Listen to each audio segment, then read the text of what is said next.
hemos preparado para esta noche. Bien, como ustedes ven, es un diplomado en Derecho Penal, Procesal Penal y Litigación Oral. Esperemos que sea completo y colme vuestras, ¿no?, diríamos, vuestras expectativas, lo posible tratando de lograr fortalecer la especialidad que ustedes están escogiendo, en este caso vinculada al derecho penal y procesal penal. Esta es la primera parte de la sesión de esta noche.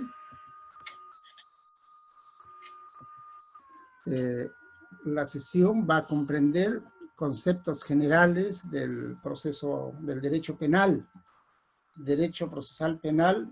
Vamos a referirnos también a las fuentes del derecho penal y procesal penal y el proceso penal en el Perú.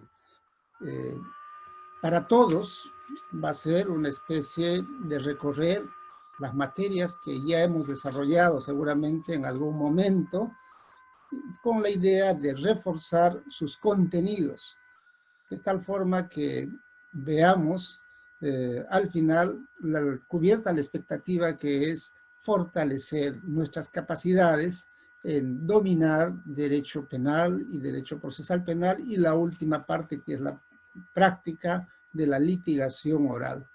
Bien, cuando hablamos del derecho penal, ¿no?, vamos a entender esta como un instrumento de control social.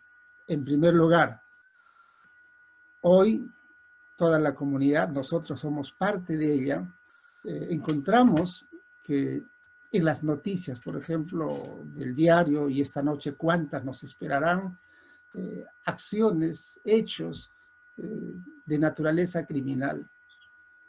Y entonces es preocupación de todos que haya un ente que se preocupe de hacer algo para que los delitos puedan disminuir, para que la actividad criminal sea frontalmente combatida, para que nosotros podamos salir con seguridad a nuestras actividades.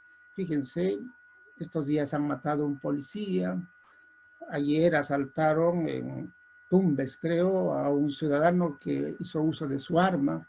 Es decir, la vida de la humanidad desde un inicio ha estado vinculada al delito. Pero entonces lo que buscamos es que haya una entidad que nos pueda apoyar o proteger.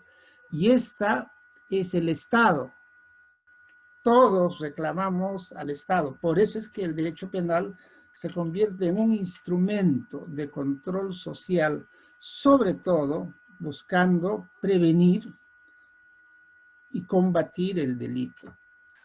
Pero también hay otra vertiente, es decir, el conjunto normativo que va a configurar lo que todos conocemos, el marco legislativo del área penal. Allí está el Código Penal, también estará el Código Procesal Penal como herramientas, en este caso, de carácter normativo. Por lo tanto, entonces tenemos el derecho penal como instrumento de control social y las normas penales que van a hacer que esto sea posible. Pertenece al área del derecho público interno y el objeto central es lo que se conoce como la figura del delito. Sobre esto vamos a volver más adelante. Entonces tenemos por un lado una subclasificación en derecho penal objetivo y en derecho penal subjetivo. Como objetivo está plasmado, lo encontramos en los códigos, es las normas jurídicas emanadas del poder público. Allí se establecen los delitos, las medidas de seguridad y su forma de aplicación. Por otro lado, el derecho penal subjetivo, hablábamos de la potestad jurídica del Estado de amenazar a la colectividad, y no solo de amenazar, sino de hacer efectiva, ¿no?, las sanciones, de tal forma que hoy en el Perú tenemos alrededor de 80.000 personas privadas de libertad y posiblemente, ya no como en otros tiempos, la mitad de ellos esté cumpliendo una pena privativa de libertad. Se puede dividir también el derecho penal en sustantivo y en derecho adjetivo. Cuando hablamos del derecho penal sustantivo, nos estamos refiriendo prácticamente en sí al derecho penal. Aquí tenemos el Código Penal y el derecho adjetivo al procesal penal. De tal forma que en la primera parte, en la materia denominada derecho penal, están las normas relativas al delito, al delincuente, a la pena y a la medida de seguridad. Ojo, estamos hablando del derecho penal en su conjunto. El derecho penal positivo, las normas que están referidas al delito, ramas o disciplinas jurídicas vinculadas al derecho penal, como podrían ser la criminología, que están referidas, ¿no?, al tema del estudio del delincuente, inclusive el origen y cómo es que se desarrolla en la sociedad los delitos. A la pena, estamos hablando, por ejemplo, del Código de Ejecución Penal y también de la ciencia penitenciaria. Y por el otro lado está el derecho procesal. Es decir, cómo vamos a hacer posible que el derecho penal pueda materializarse. Se dice que el derecho penal es como una espada o la mano que sostiene la espada con la que se va a sancionar, y entonces allí está el derecho penal. Y el derecho procesal es el camino que va a recorrer esa mano para poder hacer efectivo los fines del derecho penal. Entonces, volviendo al tema del derecho penal, vamos a encontrar que se puede dividir en tres grandes rubros. Por un lado está la legislación. Fíjense. Dentro de la legislación, la norma más importante, el Código Penal. Pero no solo es el Código Penal, tenemos también leyes penales especiales. Y cuando hablamos del Código Penal, fíjense, nuestro Código Penal tiene más modificaciones que artículos. Es decir, que desde el año 1991, nuestro Código Penal, año a año, ha sufrido modificaciones. Claro, la dinámica de la sociedad ha sido tan activa y además, ¿no?, lo que se conoce como los criterios de política criminal han sido sacudidos y cada vez, ¿no?, a veces se busca y se piensa que se puede dar solución al combate del delito, ¿no?, agregándole más artículos y más penas en el Código Penal, lo que no es del todo cierto, ¿no? Ojo, si bien es cierto, es un instrumento de control social, no es el único, porque hay otros. Por otro lado está el poder punitivo. Recuerden que estos días se está, ¿no?, modificando la constitución política para quitarles inmunidad a los integrantes del Congreso, quitarle inmunidad inclusive al presidente de la República en ejercicio, porque se dice que la historia de nuestro país, ¿no?, en relación a los anteriores presidentes de la República, es que todos están siendo procesados. Algunos ya están con pena efectiva, y ni qué decir de altos funcionarios del Estado. Entonces, fíjense, el poder punitivo del Estado es todo un campo de estudio y de actividad que se da a nivel del poder político. Es decir, aquí quien va a legislar de manera principal es el poder legislativo. Pero para esto no debería hacerse de una manera, diríamos, empírica, sino acudiendo sobre todo a estudios y criterios de política criminal. Otro tercer campo de actividad, ¿no?, que contiene el derecho penal, ¿no?, es la teoría del delito. Cuando hablamos del delito, ¿no?, no nos estamos refiriendo a una figura en concreto. No se trata de un crimen en concreto, sino de todo un sistema para entender lo que es esta institución denominada delito, que tiene que valer para todas las figuras delictivas.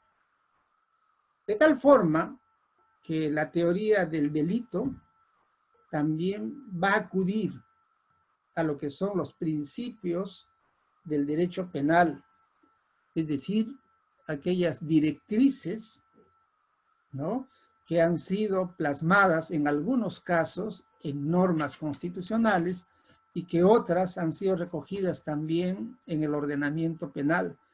Pero no queda allí el campo del estudio del derecho penal. Es decir, no basta conocer las figuras que están normadas como infracciones penales en nuestro Código Penal, no basta tener presente los principios, sino también hay que acudir a la doctrina, y en este caso a la discusión más autorizada en relación a lo que comprende precisamente el estudio del delito. Y finalmente tenemos también la finalidad de la sanción. Es decir, no se puede concebir, por ejemplo, el derecho penal sin delito y sin penas. ¿Y cuáles son los fines de la pena? Es decir, ¿qué se busca con la pena? Y también aquí va a haber una amplia discusión. Volviendo entonces a lo que sería el poder punitivo, hablábamos de la política criminal. Política del Estado y de los grupos dominantes para enfrentar la cuestión criminal. Hablamos del Estado y los grupos dominantes porque quien tiene la mayoría en el Congreso normalmente puede delimitar también lo que van a ser el establecimiento de políticas a nivel general del Estado, y en este caso se trata de la política criminal como el núcleo de la lucha contra el crimen, no debiendo quedar restringida al área judicial o al derecho penal, sino que debe extenderse a los medios preventivos y represivos del Estado. Podría decirse que la política criminal es la obtención y realización de criterios directivos en el ámbito de la justicia penal. Quizá sobre este punto es que carecemos de estudios serios de política criminal. De allí que de repente no acertemos en muchos de los casos, ¿no?, hacer que el derecho penal esté cumpliendo sus expectativas. Si se hiciese una encuesta de cómo se está atendiendo desde la legislación, ¿no?, y no solo la legislación, sino la implementación de normas que hagan efectiva, ¿no?, inclusive el derecho penal, que hagan efectivo inclusive el derecho penal, las leyes de carácter penal, de repente vamos a encontrar que el Estado no está siendo tan eficiente. Fíjense, cuando hablamos de derecho penal, también debemos referirnos que parte del derecho penal es el derecho administrativo sancionador.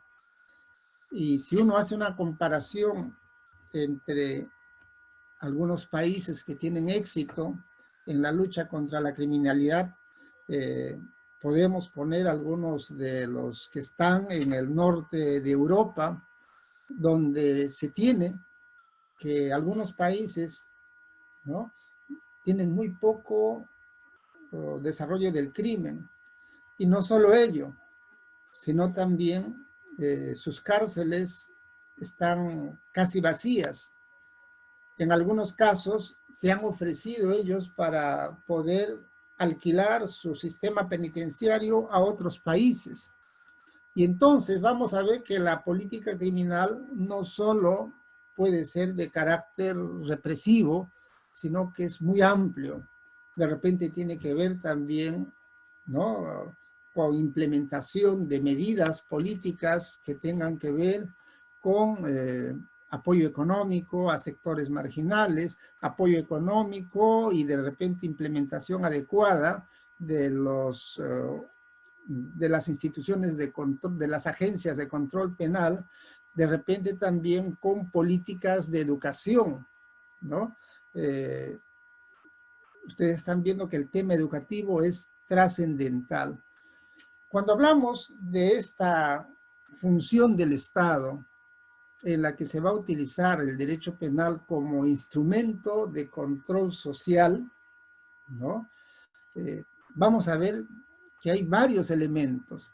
Por ejemplo, la función política que debe desarrollarse para coordinar, disciplinar y organizar la vida en sociedad.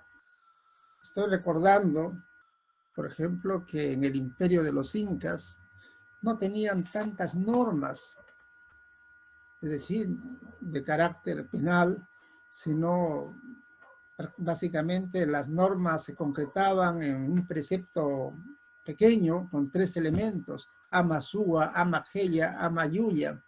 No seas ladrón, no seas ocioso, no seas mentiroso.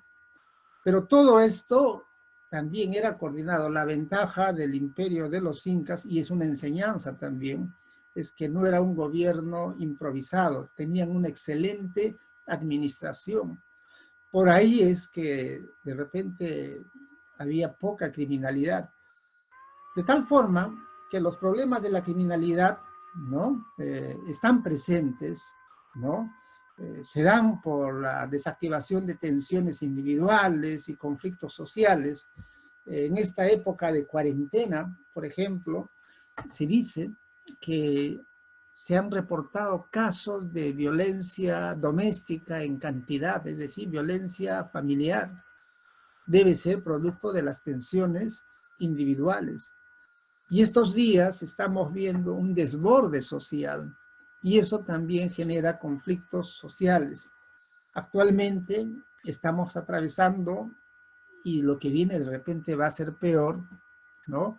Una suerte, esperemos que el Perú no tenga que llegar a un abismo y que podamos remontar, sobre todo la situación de carácter económico, que va a ser muy difícil para muchos sectores de nuestra comunidad. Quizás la mitad del país se encuentra en este momento paralizado. De tal forma que hay un control social informal y un control social formal. Hablamos, por ejemplo, del control social informal, que se da en todos nosotros, en los ciudadanos, porque un ciudadano de por sí sabe qué conducta es buena y qué conducta es reprobable y qué conducta inclusive lo puede llevar a la cárcel. Y este control social informal se da a través, sobre todo, de la educación. Y por otro lado está el control social formal, donde ya se interviene directamente por parte del Estado. De tal forma que lo último que se puede esperar es la aplicación del derecho penal. Por eso es que hablamos que la función de control social, la función política del Estado es amplia. Tiene que ver con el Ministerio de Justicia, tiene que ver con las políticas de Estado, tiene que ver con el desarrollo del país, tiene que ver con el desarrollo del derecho administrativo sancionador y en última ratio aplicar el derecho penal. Estoy recordando que hace 30 años en el Perú, los ciudadanos, por ejemplo, no solíamos usar la correa de seguridad en los vehículos. Hoy casi no hay sanciones por falta de uso de correa de seguridad. Ya se ha hecho un hábito, un buen hábito. Y además de no hacerlo, uno se arriesga a tener una sanción de carácter administrativo y pecuniario. Fíjense cómo la educación, cómo, ¿no? El derecho penal administrativo sancionador, ¿no?, ha ayudado en este aspecto. Igualmente, hace 30 años era muy común y era muy fuerte el tema del delito tributario. Es decir, nadie tributaba, sobre todo las empresas medianas, grandes inclusive, no tributaban y el Estado tenía pues las arcas vacías. Pero en estos últimos 25 años, ¿no?, se aplicó el derecho penal sancionador. Se habla, por ejemplo, que una de las instituciones que tiene mejor desarrollo y está haciendo bien su labor vendría a ser la SUNAT, es decir, la institución referida a tributos internos. Y gracias a esa labor de educación y de sanción, donde también, sobre todo hace 25 años, ¿no?, se ha estado aplicando de manera fuerte el derecho penal, ¿no? En los primeros casos, el que habla ha sido juez especializado en delitos tributarios en los años 96, 97, y en esos casos se desarrolló, se elevó, ¿no?, diríamos, se desarrolló bastante la cultura de la tributación.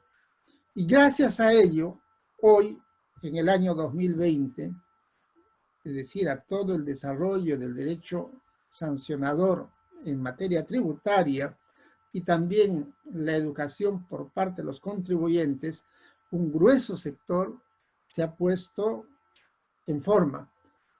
Y ello ha dado como resultado que hoy el Estado tenga mayor tributación y estamos haciendo frente, por ejemplo, a este tema del COVID-19, donde vemos que el Estado peruano, a diferencia de lo que hubiese sido hace 30 años, tiene capacidad económica para atender de alguna manera, a la comunidad.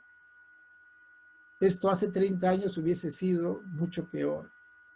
Entonces, entendamos que el derecho penal comprende también en parte al derecho administrativo sancionador, pero el derecho penal duro, el que tiene penas privativas de libertad, debe ser aplicada en última ratio.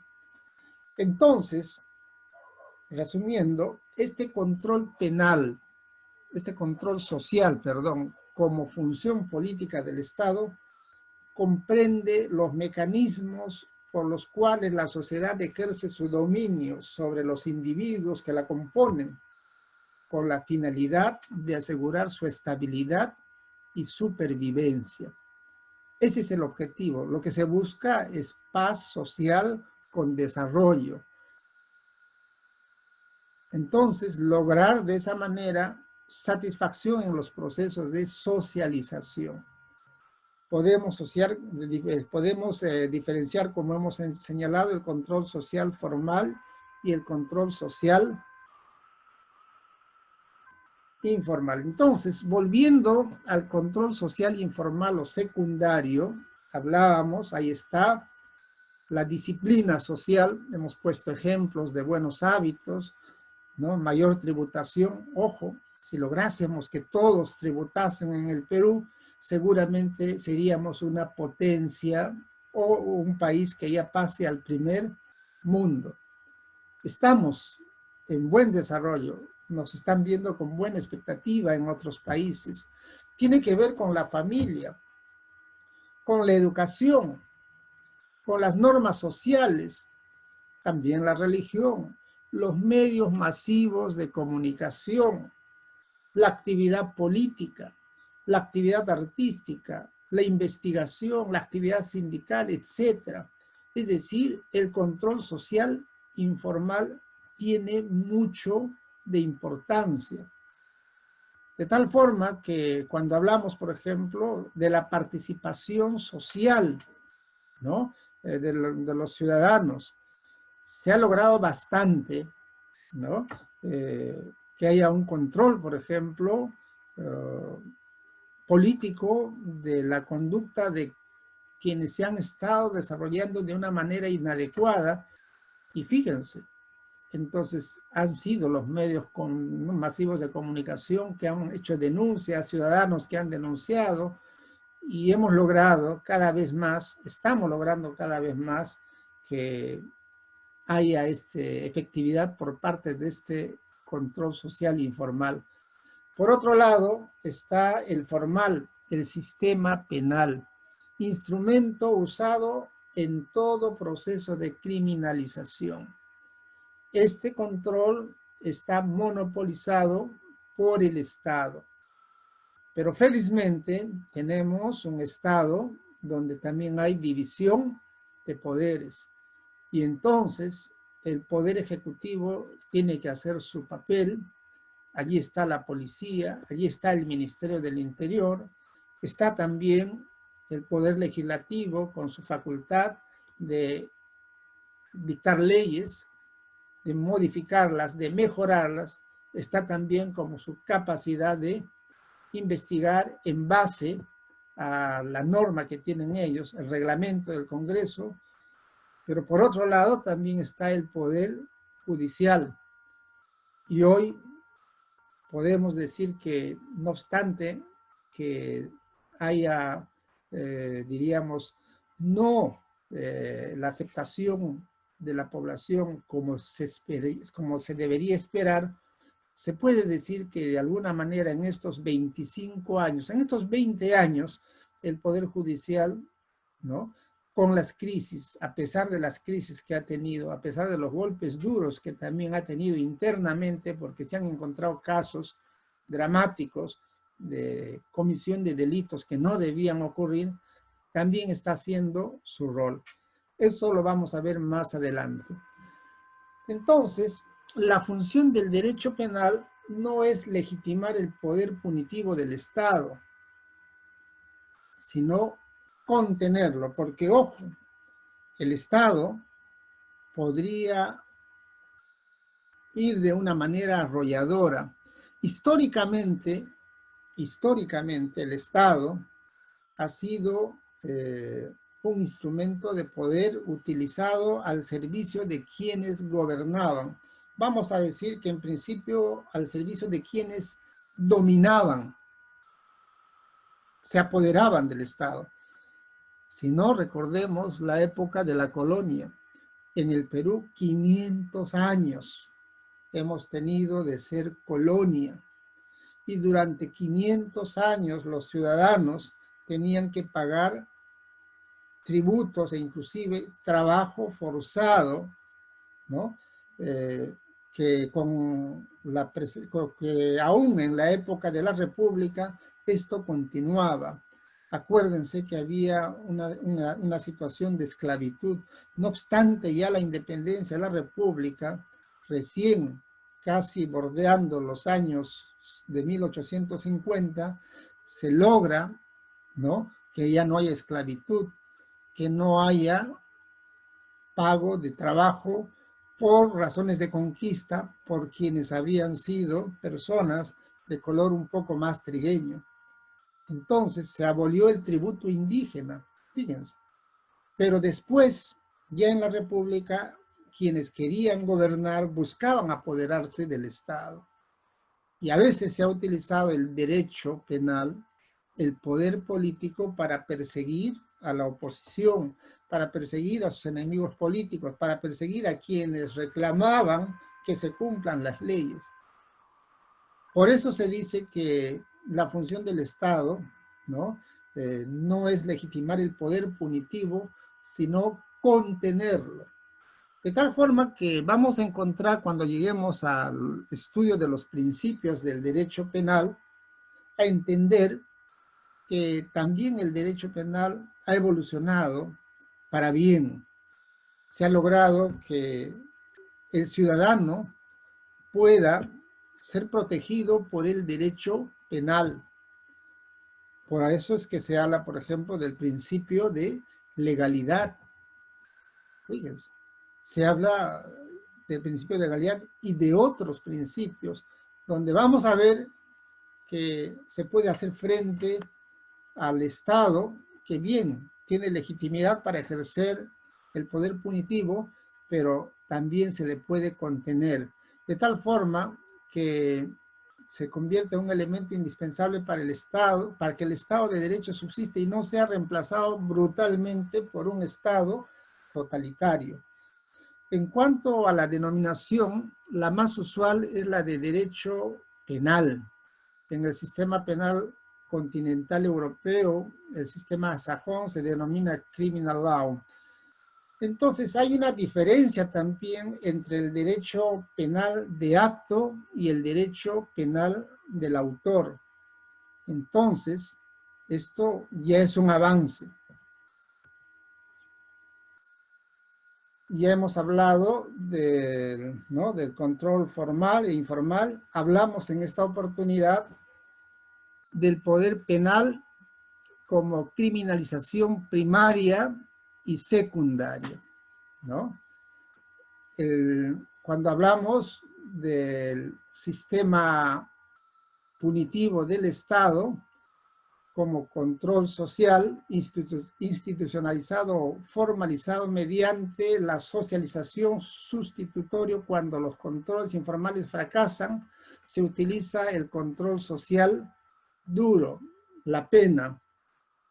La criminalización primaria, entonces, es el poder de definición que tiene el legislador.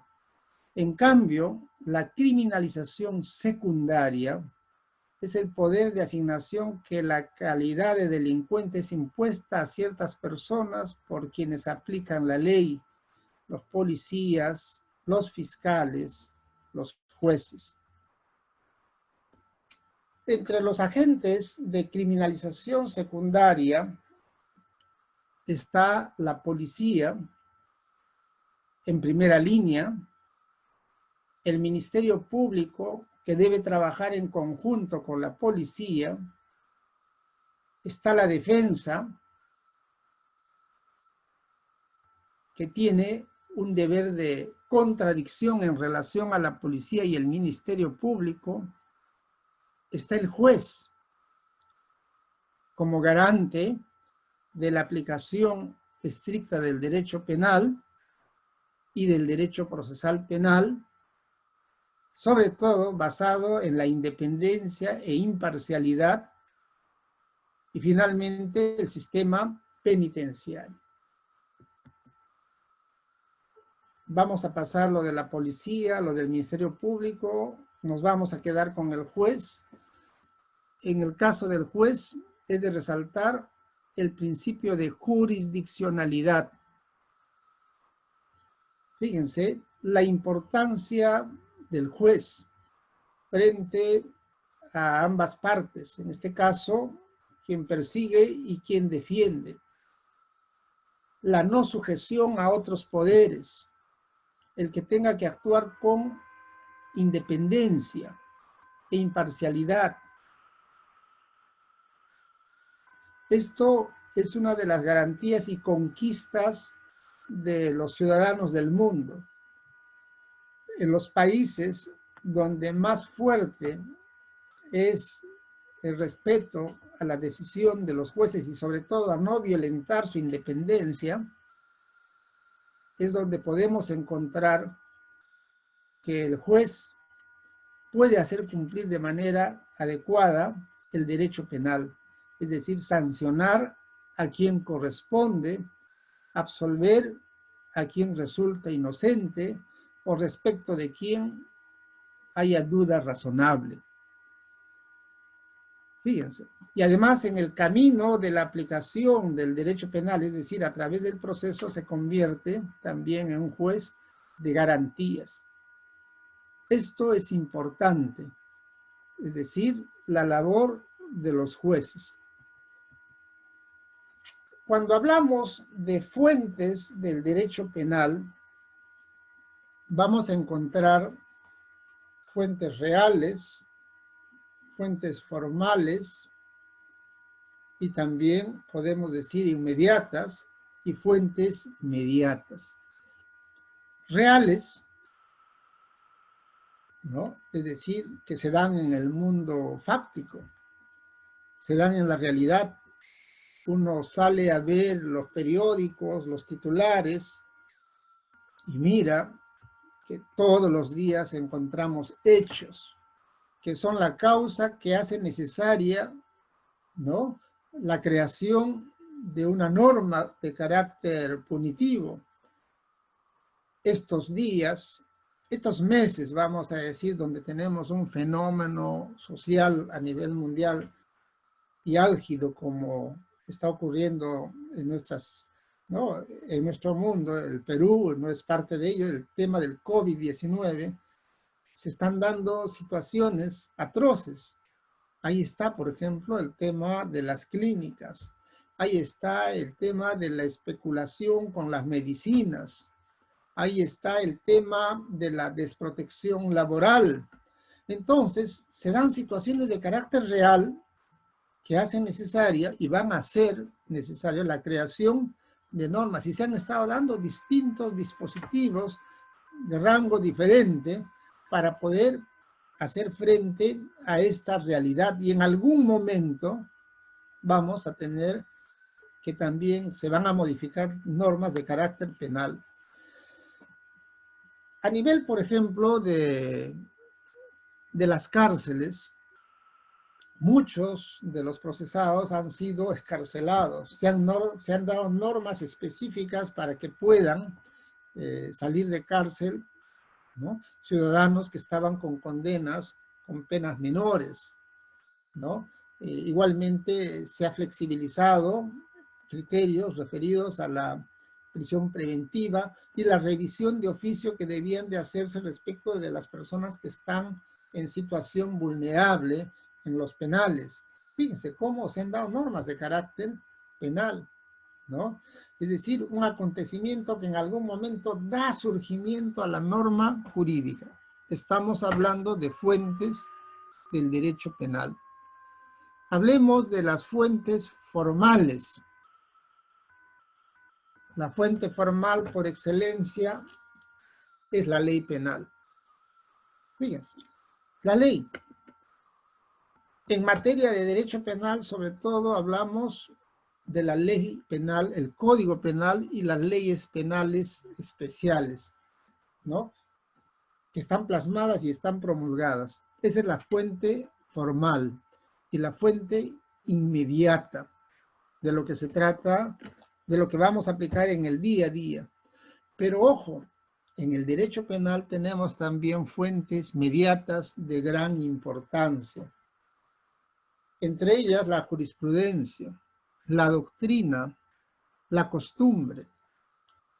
Cuando hablamos de la jurisprudencia, por ejemplo, si bien es cierto, no tenemos una tradición jurisprudencial en el Perú como ocurre en el sistema anglosajón, ya desde el año 2004 en el Perú hay diversas decisiones de la Corte Suprema que constituyen jurisprudencia, de tal forma que orientan la aplicación de la norma penal, porque la norma penal se interpreta, ¿no?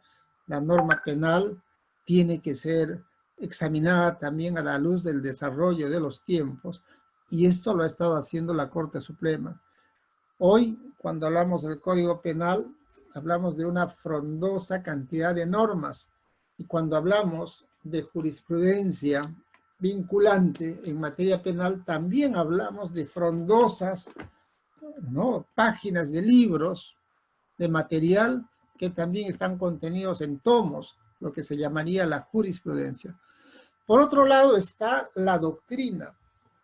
Fíjense, porque como vamos a ver, no encontramos en el Código Penal una definición de delito. ¿Qué es el delito? No, eso no lo vamos a encontrar en el Código Penal. Lo que sí podemos encontrar todo ello, inclusive principios que no están positivizados, los vamos a encontrar en la doctrina. Es decir, el aporte de la doctrina en materia penal es importante. El estudio sistematizado y la discusión que se hacen sobre las diversas instituciones de carácter penal son de gran importancia para poder aplicar con mejor, ¿no? Con mejor tino lo que sería la ley penal. También se habla de la costumbre. Ojo, parece no ser muy cercano al derecho penal, pero sí, hay situaciones que están vinculadas también estrechamente a considerar la costumbre cuando se vaya a interpretar y aplicar la ley penal. Por ejemplo, en el Perú hay jurisprudencia que desarrolla esto respecto a lo que desarrollan como costumbre diversas comunidades que están en el interior del país, sobre todo comunidades indígenas, organizaciones ronderiles, comunidades nativas, fíjense, comunidades indígenas, nativas, organizaciones ronderiles, donde ellos desarrollan ciertas costumbres en su diario vivir. Esto también va a tener que tomarse en cuenta, por ejemplo, para determinados tipos de delitos, por respecto a la apreciación que puedan tener determinadas personas sobre circunstancias que nosotros consideramos delito conforme a nuestra legislación, pero que pueden haber situaciones que por costumbre, ¿no?, que debe también ser materia de demostración en el proceso, ¿no?, pueden tener formas distintas de conocer o comportarse en sus comunidades o en sus ámbitos poblacionales. No es esto aplicable a la mayoría de los ciudadanos, pero sí donde hay predominancia de costumbres que de acuerdo al caso concreto deban de tomarse en cuenta. Bien, vamos a volver en una segunda parte a hablar del derecho penal, sobre todo en relación a lo que sería la teoría del delito. Cuando hay delito, y eso es lo que nos va a abocar la segunda parte de esta sesión. Esperamos hablar también algo del proceso penal. Vamos a hacer un break, son las 7:50. Entonces, la sesión vamos a dedicarnos a profundizar algo más sobre la teoría del delito. De pronto, como estamos poniendo, ahí están las preguntas. ¿Cuándo hay delito? Es decir, la teoría del delito responde a esa pregunta. Entonces, esta es tratada por la dogmática jurídico-penal, la disciplina que se ocupa del estudio general, abstracto, sistemático, crítico, axiológico, es decir, valorativo de las normas del derecho penal positivo. A través de la interpretación, la sistematización, elaboración y desarrollo de tales disposiciones legales, como también las opiniones de la doctrina científica en el campo del derecho penal. Fíjense la importancia de la dogmática jurídico-penal y la evolución que ha logrado en el derecho penal, sobre todo en los dos últimos siglos, desde el siglo XIX y con más fuerza en el siglo XX, y va decantándose de mejor forma en el siglo XXI. Lo más importante está referido a la teoría del delito. La teoría del delito señala las características exigidas para reputar a un hecho como un delito. Fíjense, vamos a ver ejemplos más adelante. Hechos que en primer lugar vamos a ver si son considerados o no delito. De tal forma que tenemos como elementos, ¿no?, el hecho, que este sea típico, antijurídico, culpable y punible. Algunos, por ejemplo, término hecho lo van a señalar con la denominación de acción, ¿no? Pero aquí nosotros vamos a usar la denominación de hecho. Se trata del estudio complejo. Se ve el plánico óntico. Cuando hablamos del plano óntico estamos hablando de la realidad, de lo que ha ocurrido, de lo que se entiende y se conoce y se ha demostrado que ha ocurrido. Y en el plano normativo, es decir, si esto corresponde o no con lo que se señala en la norma penal. A esto le vamos a llamar hecho típico. Y veremos los otros elementos. Es decir, la realidad y las normas, ¿no? ¿Qué ocurrió en la realidad y qué nos dicen las normas al respecto?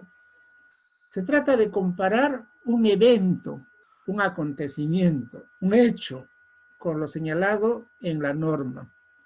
No basta entonces para aplicar el derecho penal leer la norma. Tenemos que apoyarnos en la teoría del delito. Aquí, por ejemplo, ponemos un caso.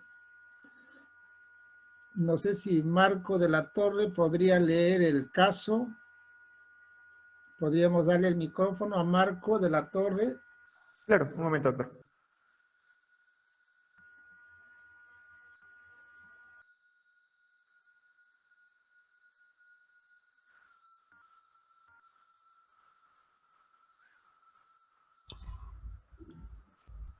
Buenas noches.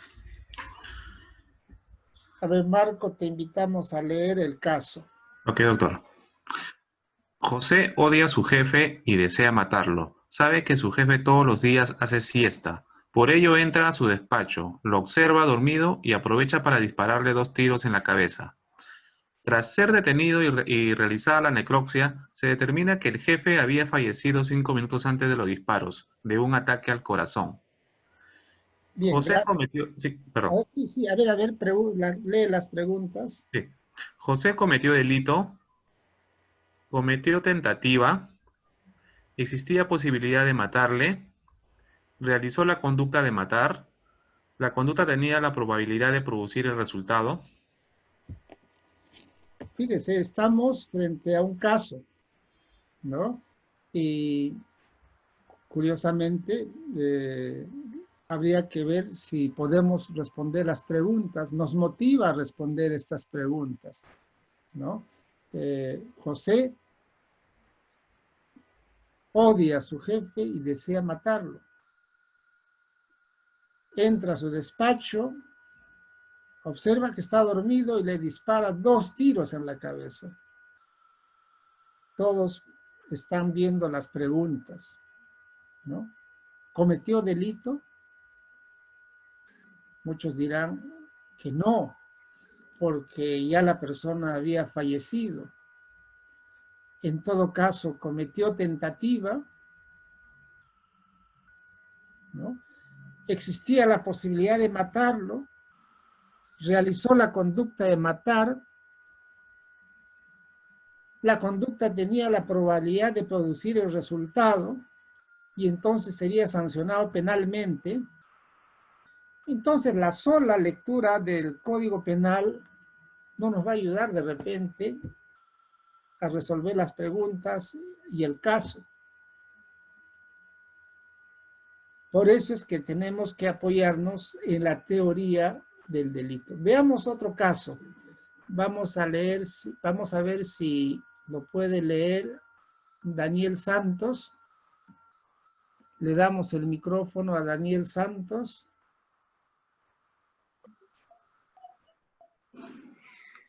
Buenas noches. Una chica muere de un infarto. La llevan al depósito de cadáveres. El médico certifica la muerte.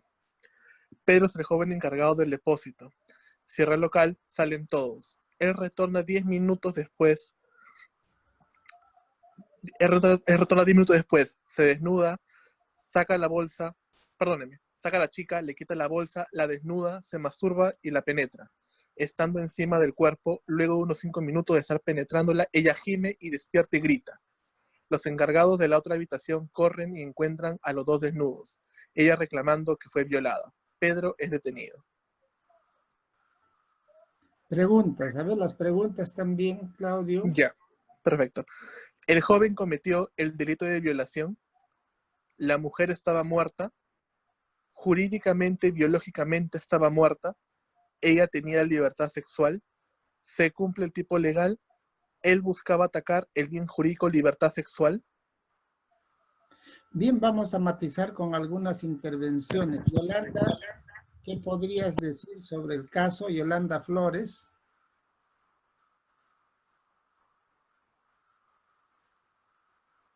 Le damos el micrófono a Yolanda.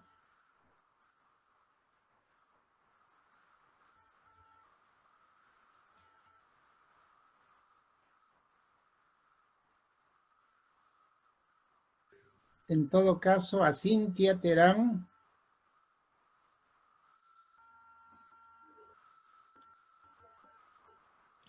Buenas noches. ¿Qué causa el caso?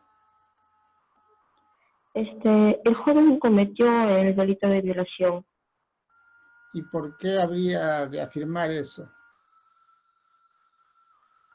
porque en todo caso, a pesar de que de repente ella estaba muerta, fue una muerte por un momento del infarto, pero aún así ¿Se podría cometer violación respecto de una persona que está muerta? ¿Qué dices, Yolanda? ¿Estaba muerta o estaba viva?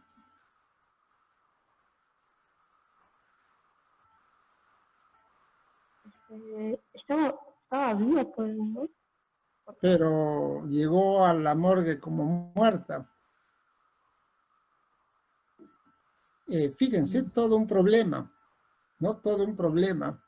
Y este es un caso que ocurrió en la vida real, no en el Perú, sino en un país europeo, ¿no? Por eso es que hablamos del derecho penal como hechos, acontecimientos, y este es uno de ellos. Y tenemos que ver si se cumple o no el tipo legal. Aquí, por ejemplo, surgen varias preguntas, ¿no? La persona fue detenida, ¿no? La mujer estaba reclamando. La mujer no estaba muerta, pero había un documento que jurídicamente le señalaban que había fallecido, pero en la realidad esta persona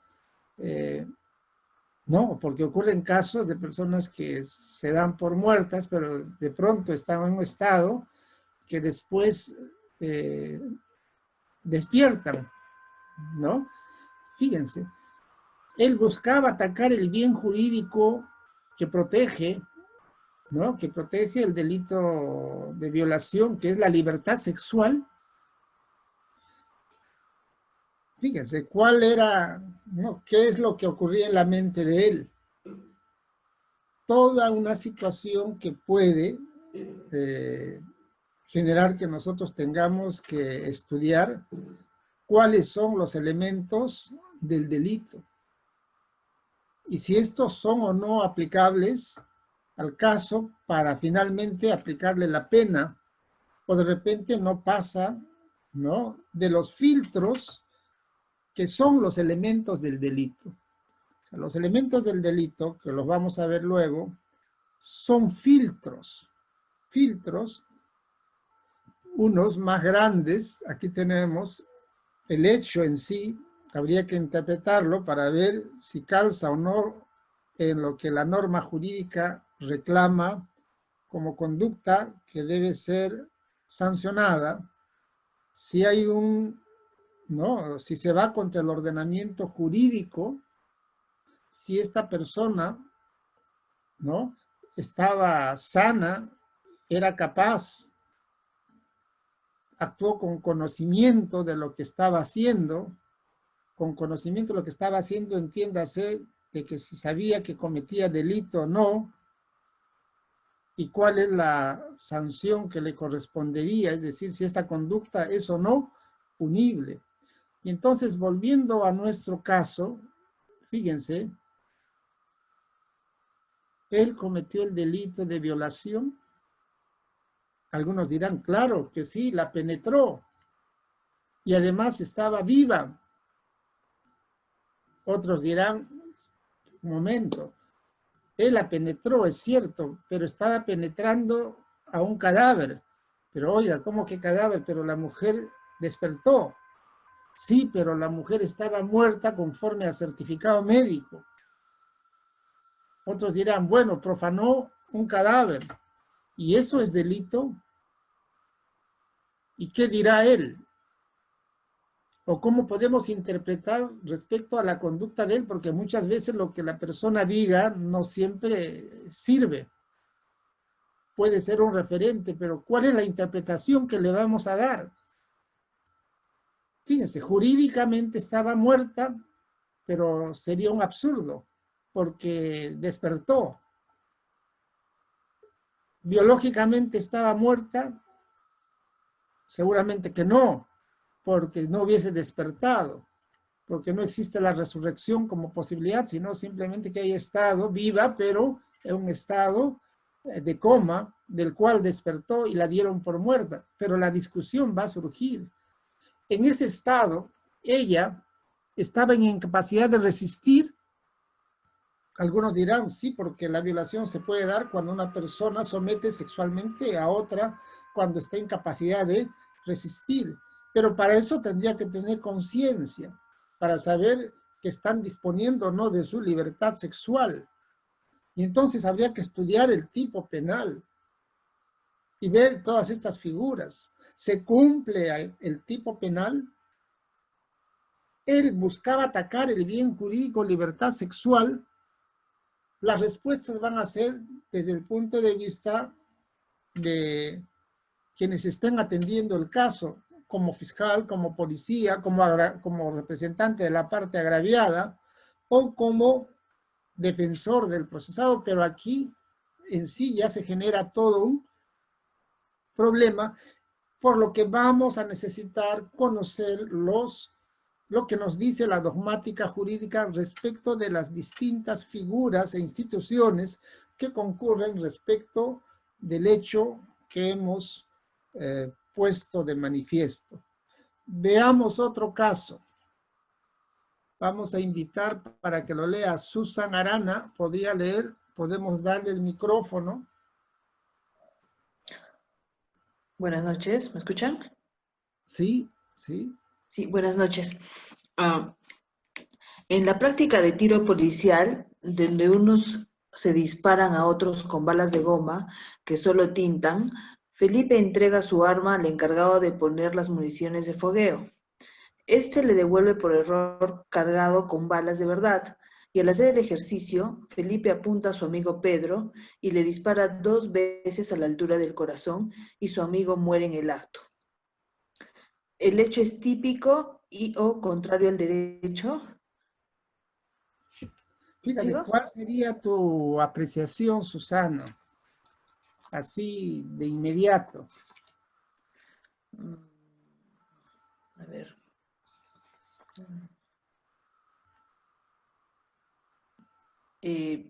Yo creo que no tendría responsabilidad Pero mató a su amigo. Sí, pero no fue su intención. Además, él estaba totalmente seguro de que las balas eran de goma. Él no sabía que le habían cambiado las balas. Esas balas No tuvo la intención, no, en realidad, de matarlo. ese hecho es contrario al derecho. Yo creo que sí. Fíjese, ese hecho es contrario al derecho. ¿Y qué pasaría si se cambia el ejemplo? Felipe en el fondo odiaba a su amigo, deseaba matarlo y que las balas sean reales. Y los hechos suceden como se indicó antes. ¿Qué te parece? igual sigo creyendo de que no hay delito porque él no fue quien cambió las balas, a solo que él hubiera tenido conocimiento de que las balas que le iban a cambiar hubieran sido de verdad. Si él tenía conocimiento, bueno, ahí sí hay delito, pero si no tuvo conocimiento nunca, por más que él tenga la intención de matarlo o él quisiera matarlo, no ha sido su intención cometer el delito en ese momento. ¿Se configura el tipo legal? El que matare a otro. Yo creo de que se configura el que matar, sí, pero, o sea, no hay una intención de Felipe. A ver, ¿qué nos dice Edu? Edu, ¿le podemos dar el micrófono a Edu?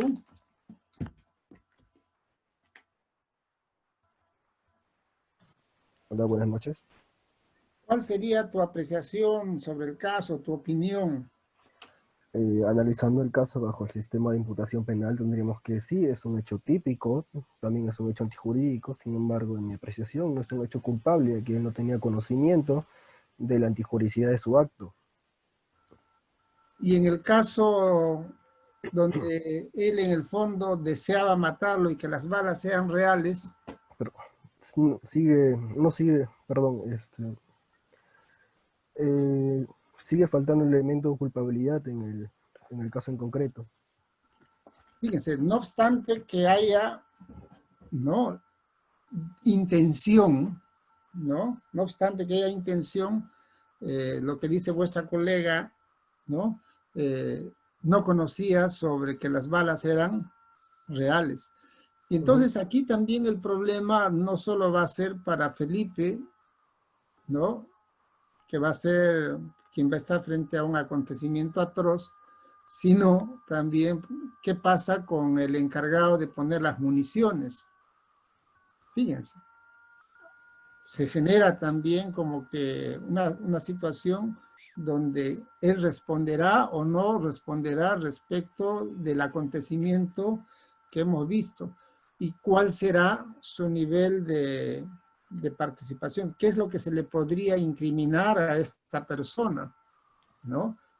Si él puso las balas sabiendo lo que iba a ocurrir, o como dice el caso, ¿no? Por error puso las balas de verdad. Y entonces también habría que analizar la figura del error. Una vez más vemos que los hechos van a requerir que nosotros acudamos a las instituciones del derecho penal, en este caso, del derecho penal general.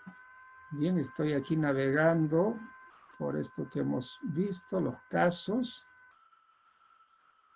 Bien, entonces tenemos que acudir al concepto del delito. Entonces, aquí tenemos que hay una definición formal y material, ¿no?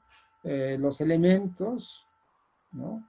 La problemática de un nuevo elemento que sería la punibilidad, las infracciones penales, ¿no? Porque también el derecho penal clasifica las conductas en delitos y faltas, ¿no? En delitos y faltas.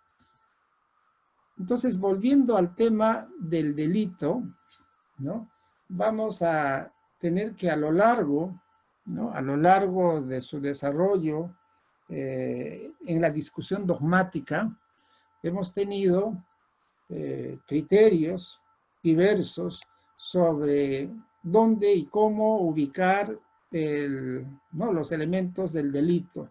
Esto es parte de la discusión académica, ¿no? Entonces, el sistema clásico, por ejemplo, nos habla de, como elementos del delito, de una acción típica, antijurídica y culpable, ¿no? Una acción típica, antijurídica y culpable. Otra escuela nos habla del hecho típico, antijurídico y culpable. Entonces ya el tema de la acción va dando camino a lo que sería la denominación de hecho. porque el tema de la acción estaba más vinculada en esa época también a la acción humana en la que se tenga dolo o intención. Pero esto con el tiempo ha ido cambiando, de tal forma que el dolo, otras escuelas la van a encontrar en la culpabilidad. Entonces ya aparece la denominación de hecho, ¿no? Hecho o acontecimiento, como los casos que hemos estado mencionando, que son de interés de carácter penal. Y aquí tenemos la definición, ¿no? Donde ya hay 4 elementos, como hemos indicado, y por otro lado también está el tema, en todos los casos, ya de la punibilidad. Pero hay otra escuela que nos habla del hecho típico, es decir, se junta, ¿no? No basta un hecho cualquiera, sino que se trate de un hecho que sea típico, antijurídico y culpable. Y hay otra escuela bipartita que nos habla del hecho típico antijurídico, es decir, se juntan los 3 elementos en uno solo, hecho típico y antijurídico y culpable. Pero además está la punibilidad, ¿no? Cuando hablamos de la punibilidad, es decir, que sean pasibles de sanción.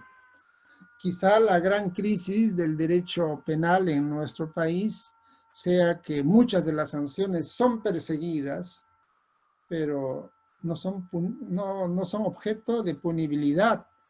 En todo caso, se dice que la mayoría de los eventos, de las sanciones que se imponen, son de carácter simbólico y doblemente agravian a la víctima, porque muchas penas son condicionales y el derecho penal no está siendo tan efectivo y no estaría cumpliendo su rol. En el Perú, para poner una pena privativa de libertad, no solo está lo que señala el código, sino que por lo general está también casi como dictado por la norma en parte y por la costumbre, fíjense, diríamos costumbre también, de que los jueces en el Perú solo imponen penas privativas de libertad cuando la sanción es mayor a 4 años. Sin embargo, ¿no?, el juez puede poner una pena de 2 días, de 3 días, de 1 semana, de 1 mes, pero esto no está ocurriendo. Esto no está ocurriendo. Últimamente ya se han dado algunos casos donde se están poniendo penas efectivas, sobre todo en delitos de omisión de prestación de alimentos, que son penas menores a los de 4 años. Pero en la gran parte de los delitos existe la dificultad. Y entonces aquí la teoría del delito, como parte de la dogmática del derecho penal, tiene una situación de crisis, sobre todo cuando se busca hacer efectivo el derecho penal. Acuérdense que hay normas de carácter penal que pueden tener legitimidad o carecer de legitimidad. ¿Cuándo se pierde legitimidad? No, ¿cuándo se tiene legitimidad? Cuando la norma penal o la norma jurídica que no sea penal también tiene aceptación y se aplica. Es decir, sus consecuencias realmente se materializan.